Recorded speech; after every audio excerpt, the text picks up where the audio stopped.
안녕하세요. 산부인과 전문의 닥터 정현입니다. 오늘은 제가 진료실에서 가장 자주 보는 질환들에 대해서 좀 더 자세하게 설명을 해드리려고 하는데요. 사실 산부인과에 오시는 분들의 90%가 어딘가 불편해서 질환 때문에 오시는 거잖아요. 본인이 치료받고 있는 질환에 대해서 좀 더 알고 제대로 알고 치료를 받자, 이런 의미에서 제가 좀 기초적인 지식들을 많이 알려드리려고 합니다. 오늘 알려드릴 첫 번째 질환은 세균성 질염인데요. 사실 산부인과에 오시는 분들의 발생 빈도 1위라고 할 수 있죠. 세균성 질염은 여성들의 감기라고도 불리우는데 왜 하고 많은 질병 중에 감기일까요? 그만큼 쉽게 찾아오기도 하고 또 그만큼 정복이 안 되기 때문이거든요. 우리 질환에는 되게 많은 균들이 살고 있는데 좋은 균도 있고 나쁜 균도 있고 중간균도 있어요.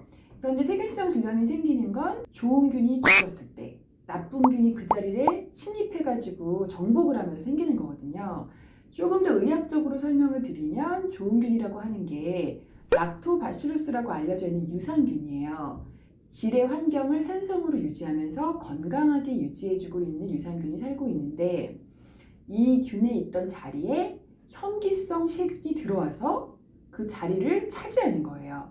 이 혐기성 세균은 보통은 질환의 모든 세균 중에 1% 정도인데 세균성 질염이 되면 100배에서 1000배까지 늘어나게 되는 거죠. 보통 세균성 질염의 증상은 누렇게 콧물 같은 냉이 많아지는 거고 생선 비린내 같은 냄새가 나는 거예요. 그것 때문에 병원에 오시게 되면 세균성 질염에 대한 검사를 받으시는데요.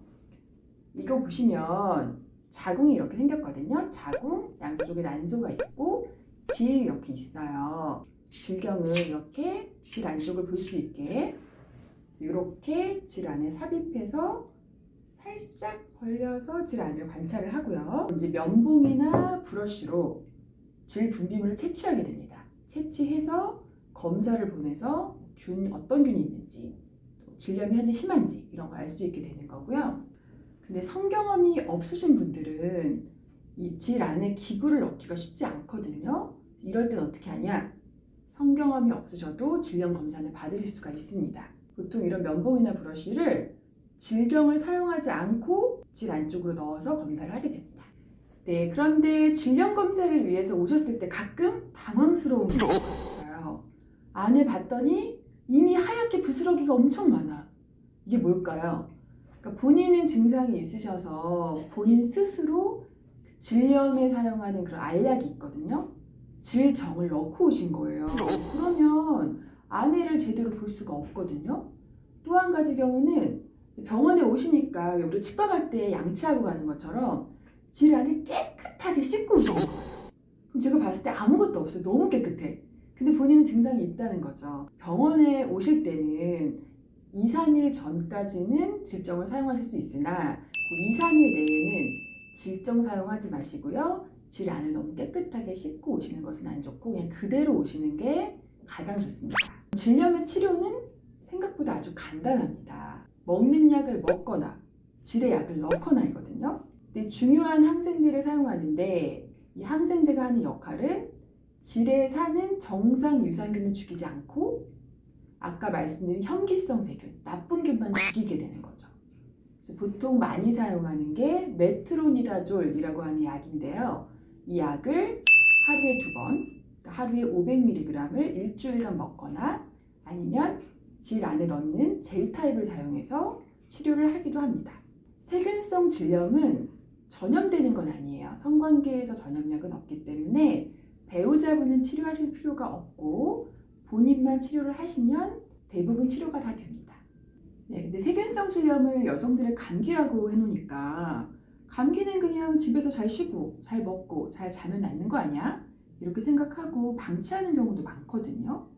그런데 세균성 질염을 방치하면 또 그에 따른 합병증이 생길 수가 있어요. 유산 후에 골반염이 증가한다거나 또 수술 후에 감염이 증가하는 경우가 생길 수 있고 특히 임산부한테는 중요한데 임산부한테 조기 양막 파수나 조기 진통, 육모 양막염 등을 일으킬 수 있기 때문에 증상이 있으면 산부인과 내원하셔서 반드시 치료를 받으셔야 합니다. 자, 그러면 세균성 질염을 예방하는 방법 한번 알아볼까요? 첫 번째는 꽉 끼는 옷을 피한다.